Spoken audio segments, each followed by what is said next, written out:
This chapter is brought to you by Golgotha, a historical murder mystery set in the First World War trenches and based around true events. When the rumour of a murdered soldier that had been found crucified in no man's land sweeps the Allied trenches, this threatens an army-wide rebellion. One soldier from each nation's army is pulled from the ranks to join a team and investigate the crime, and what they discover will change the course of the war. Golgotha is available at Odyssey Books and on Amazon. Chapter 5.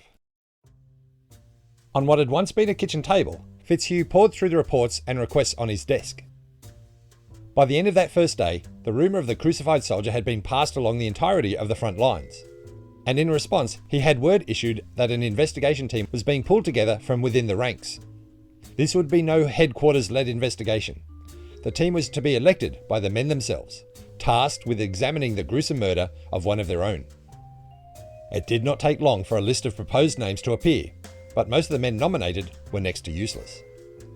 One Scottish unit had put forward a soldier who was perfect in every way, a former police inspector who had even been involved in a military inquiry.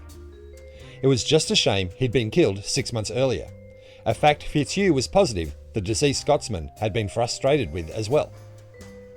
Still, there were enough names for at least a few candidates to merit an interview. "Sergeant Andrews," he bellowed. The curtain acting as a door to his quarters swung open and a short, burly man with a boxer's nose and cauliflower ears stepped inside. "Sir!" Without looking up from his reports, Fitzhugh lifted a bundle of papers. "Be a dear and gather these men for me, would you?" "Yes, sir," said the NCO, stepping forward and taking the offered sheets. Reading the first page, the sergeant turned back to the desk. "Sir, you really want this guy?" "Yes, Sergeant." "Thank you, Sergeant. You may continue with your duties, Sergeant," Fitzhugh replied, still focused on the files in front of him. "Yes, sir," Andrews said, turning and striding from the room. He then said in a tone similar to Fitzhugh's, "It's your funeral, sir." At that last comment, Fitzhugh finally looked up at Andrews retreating back, smiled, then returned to work. In the end, it proved easier for Fitzhugh to visit the men than have them brought to him. For a war fought in stagnant trenches, soldiers travelled a surprising amount.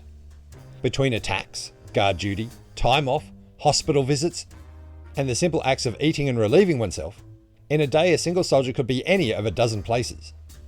Or so Andrews complained when he returned with the news he'd found only 2 of the men on the list. Both captain and sergeant left the office and began slogging through the thick, soul-sucking clay that turned the French countryside into a morass when there was even a hint of moisture in the air. Their first stop was with Corporal Malcolm McGavin of the London Fusilier Rifles. With both sides counterattacking to try take advantage of the chaos the lines had been thrown into, the Fusiliers had been moved 3 times in the last week. Fitzhugh eventually found them taking their turns in the trenches, guarding an artillery unit sheltered behind the ruins of a small village. Following protocol, the 2 men entered the Fusiliers Forward HQ and presented themselves to the officer in command. The Fusiliers had a long tradition of being tough and well led, so the fresh-faced teenage lieutenant sitting behind the desk inside caught both men by surprise. Lieutenant Frankie Smith had been in command for precisely 4.5 hours. His meteoric rise due more to the shocking loss of senior officers to sniper fire and battle than to any particular talent the young man possessed. As the senior officer entered his tent, the young lieutenant leapt to his feet, knocking over the small ink pot he'd been using to fill his fountain pen. The subsequent spill covered much of the small table before him, along with all the papers it contained. Smith, unsure if he should save his paperwork or salute a superior officer, simply stood frozen, his eyes darting back and forth between the growing mess and the captain standing before him, struggling to hide a grin. The rough-looking sergeant next to the captain had no such intention, and he stood there with a monster smile stretching from ear to ear. "Sir," Smith stammered, the spell finally breaking. "Oh, do mop up that mess before it spills off the table and lands on my boots, will you, Lieutenant?" With relief, Smith dove at the table, his panicked hands knocking over the small candle that had been illuminating the tent. This toppled into the ink pool with a fizz, and the small room immediately fell dark. After a few seconds of complete silence, though Smith would later swear he could hear the sergeant's grin, the exasperated Fitzhugh asked, "Get us a light, would you, Andrews?" "Sir," said the sergeant, who turned, tripped on the lieutenant's rifle on the floor, and plummeted headfirst out of the tent. His ungainly exit had the bonus of allowing some light from outside to enter, and Fitzhugh used this to locate a small stool and sit down. "Thank you, Sergeant," he called out. As Andrews hauled himself back to his feet and went in search of a light, Fitzhugh gestured for Smith to sit. "Lieutenant, I'm after one of the soldiers in your command.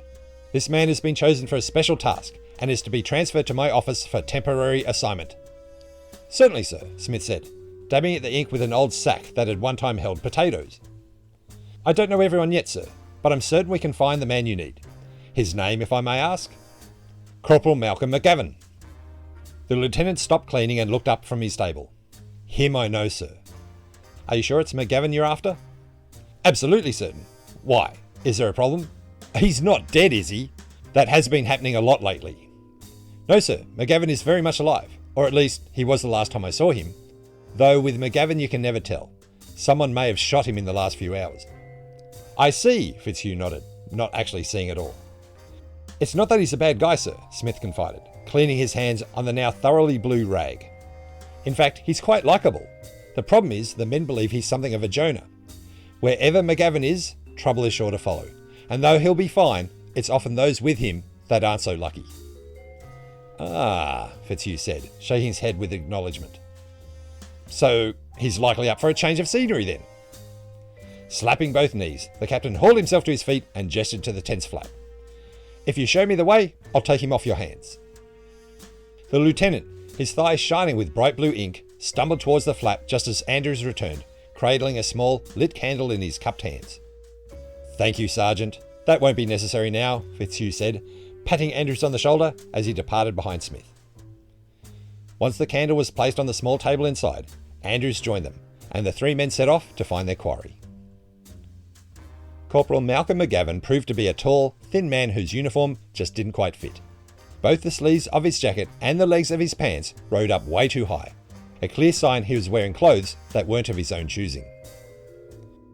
Though only 28, the harshness of life along the front lines, along with the lack of proper diet, meant the corporal looked more like 40, though the smile that split his face when he saw the ink stains on the lieutenant's pants helped reveal his true age. "McGavin, this is Captain Fitzhugh and Sergeant... sorry, I didn't catch your name." Before Andrews could answer, Fitzhugh cut him off. "His name doesn't matter. So, you're the infamous Malcolm McGavin, are you?" "Yes, sir," McGavin said, scrambling to his feet and taking the captain's offered hand. "The McGavin from Scotland Yard?" The look from his fellow soldiers milling about suggested this little nugget of information was one he'd been keeping to himself. Most of the soldiers filling the trenches were from poorer neighbourhoods, where the constabulary was looked upon somewhat unkindly. To find they not only had a cop in their midst, but one of the hated constables from Scotland Yard, well, that could only increase the level of anxiety at the supposed Jonah in their midst.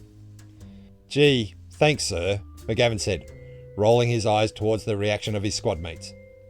"No trouble at all," Fitzhugh over-enunciated, continuing the now clearly uncomfortable handshake. "Well, lucky I seem to have a job for you, so come along and let us have a private chat." This chapter was brought to you by Golgotha, available at Odyssey Books and on Amazon. The song you heard at the beginning was from Bensound and called The Jewel, while the main song was Signs to Nowhere by Shane Ivers.